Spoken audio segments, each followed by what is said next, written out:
Well,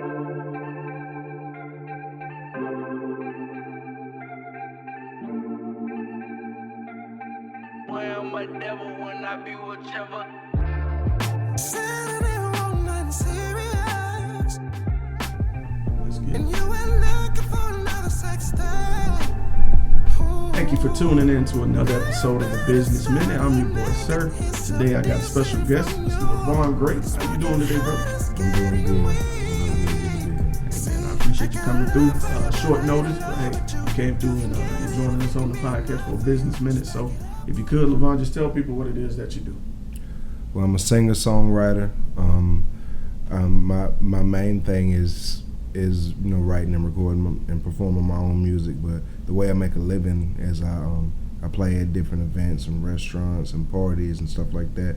But I do get opportunities to open for people, and I got a chance to work with some people. So music is how I make my living. That's what I do. All right, I love the art. All right, how long have you been active in music? Since I could talk. Wow. Since before I could talk. I mean, my parents tell me how I used to crawl over to the stereo. You used to have the big old speakers, and before I could even walk, I would pull myself up and nod my head, and I was always attracted to that. So since I could, really ever since the third grade, when a music teacher gave me a chance to sing in front of people for the first time, I've been doing it ever since. All right, okay. So you do just singing, or what all do you encompass with your music? I sing, and I play the guitar, and I write, and I like to dance too. I ain't done a whole lot in a little while. I'm getting back in shape to where I can feel comfortable with it again. All right. But no, I love to. I really enjoy writing, and I'm actually branching out and starting to write for some people. So that's Cool. another dream of mine too. All right. Well, what really, music being in like a favorite of yours since you was a child, what really inspired you to really start writing and get into music in that facet? A lot of different type of things, but my first musical memories is Bob Marley. My daddy loved Bob Marley, and just the way that music made me feel. The first scripture I ever heard in my life was in reggae. Really? I remember reading the Bible and I've heard this somewhere before. I think back on the reggae song that I heard, and yeah, like watching Michael Jackson, James Brown, people like Jackie Wilson. I'm a huge fan of energetic performers and prolific songwriters like Neo. I mean, he's an inspiration. Just the way he's written so many hits for people and still writes good music for himself. I have so many different types in English and Spanish, but I can say my main ones: Bob Marley, Michael Jackson, James Brown, Elvis, and Tupac. Ooh, that's a diverse group, man. I like that though. But you're right.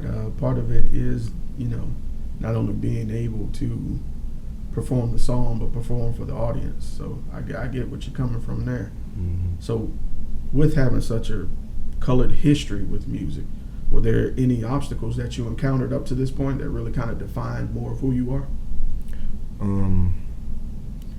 This is obstacles I face in life in general. Being a biracial person, I see the world from a unique perspective, because I deal with the same type of struggles as black people do, and then some, because sometimes we get it from the black people too. It's true. And like getting in arguments about natural hair and stuff like that. Oh, man. I mean, one time I spoke out about it because I was curious that I was hearing about cultural appropriation as far as white people getting dreads and this and that. I was like, well, what about when our sisters straighten their hair or put on a wig or a hair that don't look like theirs? And they came for me, man, talking about like, well, there's certain things we do to keep our hair healthy and stuff like this to make it grow. I didn't know, because I grew up with a white mama and black aunties and stuff like that. Right. And so I was like, no, I'm just asking a real question. I'm like, we want to talk about cultural appropriation. I'm like, I don't see y'all all wearing your hair natural. And just like little things like that, for people telling me that like I had no right to speak on such a thing. And I was like, Right. okay, but no, musically, my main issue has been finding the sound that I think is me without compromising the feel of it, like trying to, because I have such a, I'm more attracted to older music, and music that moves me is usually at least from the 90s and before. I like stuff today too, but I come with a style based on the people that influenced me, so it's a mixture of all that stuff. And I really, really love the 90s R&B. And I mean, huge fan of stuff written by Babyface, Keith Sweat, you know, Tank, Right. Missy Elliott, Genuine. I love that type of stuff. And all those different producers and writers of that time, like that, developing their sounds. I want to develop my own thing, and I've gotten with a producer that's a few years younger than me, like a 21-year-old guy, white guy named Trevor. And I think that what I found with him is he is a nice translator of my music to help me bring it into 2019 in front of crowds that are black and white or whatever, my age and college and high school too, you know, because I'm 28, so I'm in a world where kids are running everything. But then again, you got people in their 40s on top too, like 2 Chainz and stuff like that. So it's like finding my place now. It's not necessarily a cultural thing, more so because people like me are more accepted now.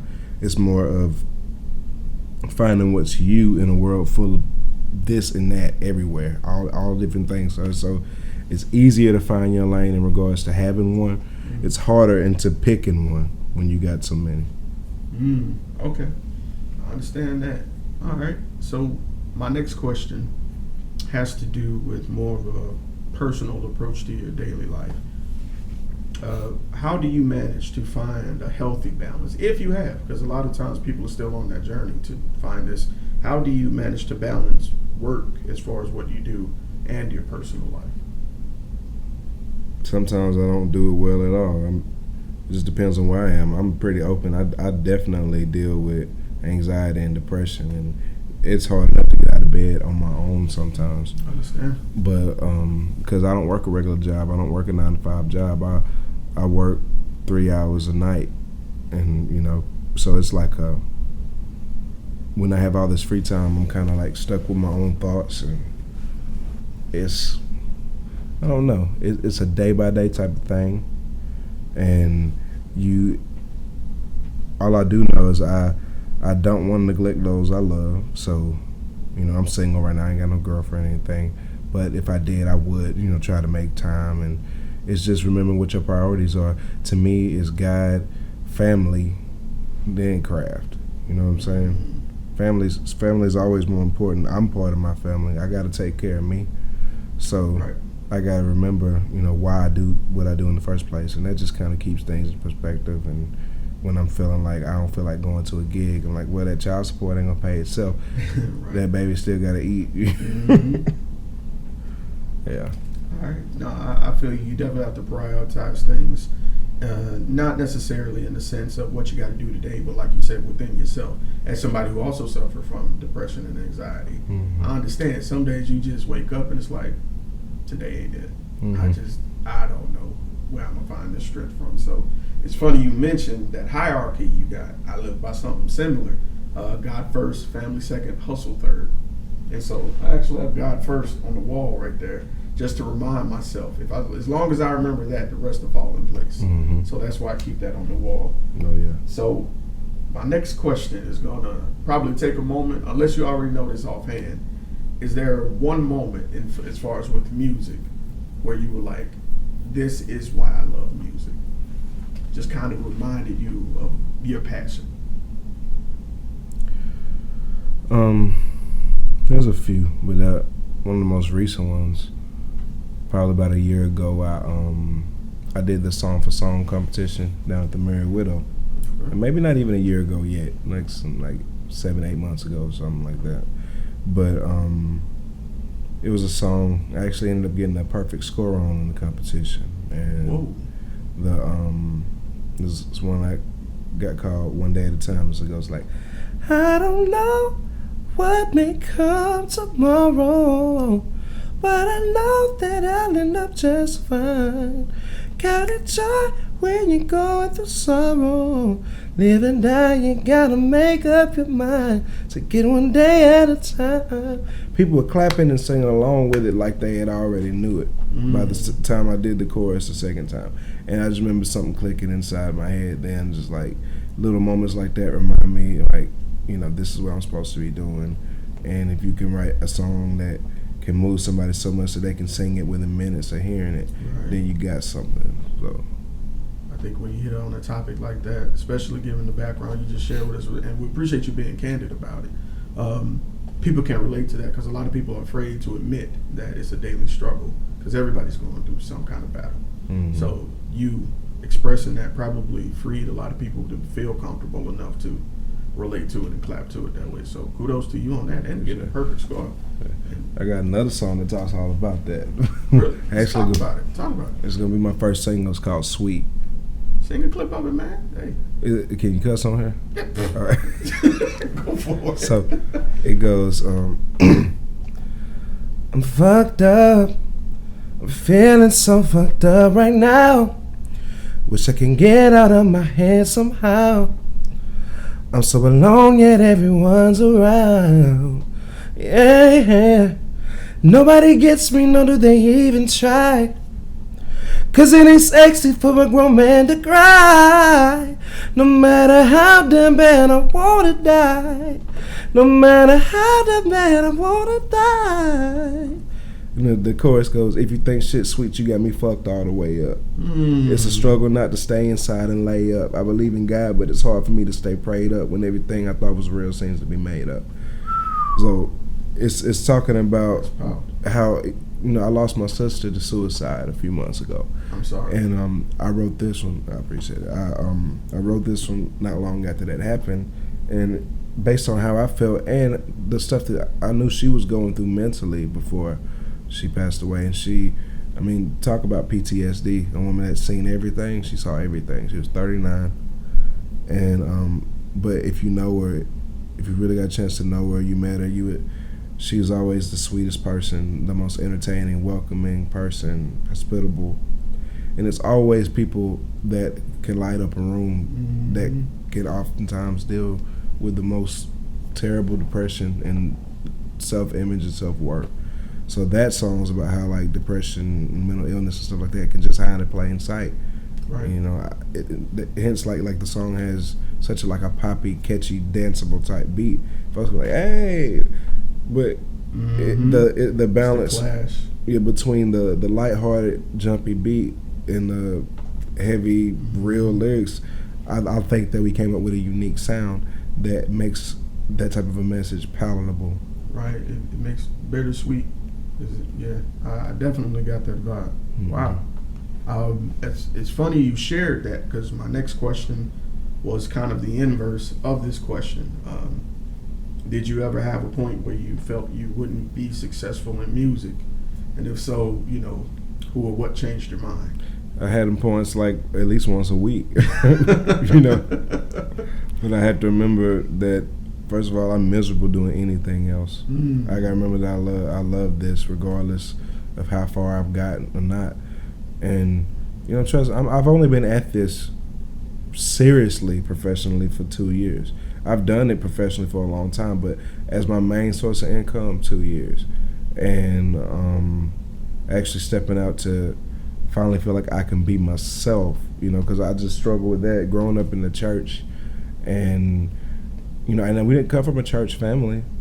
I asked my mom to take me to church because I guess I was spiritually aware and very interested in the music at the time. I wanted to be in church. So I would beg my mom to take me to church, and so I forced myself under teaching that did help me live a better life, gave me a better quality of life, and really changed the way I saw things. But now I feel like because I'm not necessarily pigeonholed into a certain genre or style or anything, I feel like I can finally say what I want. I can dress how I want. I can speak how I want, and not worry about offending somebody because this is actually expression. Right. So I finally, for the first time in my life, you know, it took me 28 years to feel like I can be free to express what I want to feel, what I want to say, who I am, who I was, who I want to be. And so there's been moments that, you know, when, let's say, I auditioned for American Idol recently. Oh, and they did come here. and Right. I haven't talked to a lot of people about it lately, but I was posting about it because I did a video audition, and they chose me to come through to the second round. So I got there already on the second round in a very short line. So I was one of the first people they listened to that day, and they seemed very impressed. And when I told them my story, they seemed very impressed with that as well. So overall, I got the notion that I would end up at least being able to audition for the executive producers to get on TV. Right. And other people are getting phone calls that gave them the same information that I did, that did interviews with them, and I didn't get a phone call. So finally, I got an email the other day, last week, telling me that they decided not to move forward with me after all of that. And I made it through 3 rounds. And so it was discouraging, even though I knew that that wasn't the only thing, that I was doing. I knew a lot of people were going to ask me about that and were going to be disappointed if I told them that they actually finally decided no on me. But I understand it's a TV show and they have their reasons. It was my last year that I could try, and I did it, and somehow I still was able to stand out among a bunch of people. So I'm not angry. And on the same day, I got a call from my buddy that I write songs with saying that an A&R from Atlantic Records had just heard one of our songs and liked it. So it's always something, you know what I mean? Right. Like every time I have those moments where I'm just like, man, there's always some other iron getting put in the fire. So the only way you lose is if you quit. That's true. That's true. All right. Well, my next question is more what I call the long-term question. Where would you like to see yourself as an artist in the next 1 year, 3 years, and then 10 years?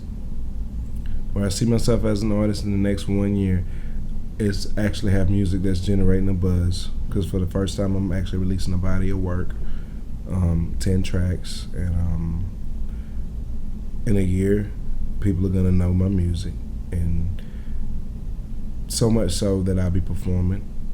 I believe my life is about to change in the next year or so, because all I know is all it takes is the right person hearing this stuff. It's true. I believe in it that much, and I believe in myself that much that I just know what I'm supposed to do. So, so within a year performing, and you're hearing some spins on the radio, and within 3 years, you're gonna see me at award shows. I genuinely believe that. You're gonna see me at award shows, doing, selling records and doing all the stuff that I always dreamed about doing. Might took me a little longer than it took some people, but I had to make up my mind. And so 3 years, real success, and 10 years, really setting my family up for success. Being so accomplished in a business aspect, I want to be able to know how to deal with that type of income, and learning how to let my money work for me and my family and change out my family history. I expect to be a completely different person in 10 years in regards to where I'm at intellectually, financially, career-wise, everything. I think it's interesting that you said intellectually first. That lets me know that it ain't about the money. No. Because it's more about growth. I can make hell of money and lose it all overnight. You know what I'm saying? It's true. One trip to Vegas, It's true. You're absolutely right, man. I was watching, I had never watched The Wire before. Never. And I just saw a clip, and it was an actor who said, nobody owns money, there's only spenders. And that really clicked with me. Why focus on something I'm not really going to own, but your own art, your own passion, that's something that's attached to your name and will be timeless. It will immortalize you. So that makes sense. I appreciate you confirming that for me without even, you knowing it. So this is actually my last question. And this has been a relatively smooth interview. I was hoping we'd take more time in it. But the scariest thing you can do is what you did. Took that leap of faith on yourself. To cast everything aside and say, no, this is what I'm supposed to do, and really go through with that. The hardest thing about it is that first step. What words of encouragement would you have for the next person who's afraid to take that step because, they're nervous? Well, if you're afraid to take that step, just think about how miserable you are right now not taking that step. And the worst that can happen is that you try and you fail. At least you know you tried. Now, it would be better if you try and you fail and you keep trying. But, you know, at least you know that you tried and you stepped out there and you didn't just live so mediocre and accept things as they were, that you just sat still and let life come to you. So if at the end of the day I die broke and unsuccessful, I died doing what I love to do, and can't nobody take that away from me. That is no regrets. Hey, best way to live. Well, brother, I wish you the best. Given what I heard today, I could tell success is in your future. I'm claiming it for you, brother. I appreciate it. I really appreciate meeting someone that takes their craft as serious as I do with mine with this podcast. So, bro, thank you for taking time out today. Hey, I better see you on like BET something in like the next few years. I'm like, oh man, I interviewed him first. You gonna see videos dropping online in the next month, Man, and it's gonna start from there. So I'm excited about all of that. listen, I'd be more than happy to have you back, brother, to link up. By all means, please shoot me a link to your music as well. So I can share with the people that's watching and listening. If anybody wants to get in contact with you via social media or any method you may use, the only thing I try to stay away from is phone numbers, but how can someone get in contact with you? I'm on Facebook, Instagram. I'm on Twitter, but I ain't on Twitter. You know what I'm saying? Instagram, Facebook, Levon Gray, Levongray. And I'm a pretty recognizable face. You see me, you're going to recognize me if you see my picture. And my email, levongraymusic@gmail.com, levongraymusic@gmail.com. All right. Well, if you're watching the video, I'm pretty sure you've seen the graphics pop up with that information on there. If you're listening to it, it's included in the description. And this has been Sirr, Levon Gray. Thank y'all for tuning in. That's it, bro. But do I hide it that well? I'm slowly fading. Maybe no one even cares what road I'm taking. How could have I been prepared for all that was taken? Really though, it ain't that easy to let it go. If you find a way, could you let me know? Cause I'm holding on, but I'm letting go. Ooh, guess I don't know how to act with a knife sticking out of my back. Took a whole quarter out of the pack, then I caught up jumping and wrote a track. There's only so much that a man can take. Can't even number all of the reasons that a heart could break. So don't be fooled by my smile when I laugh like a child. I'm going through it and I can't escape. If you think she's sweet, you got me.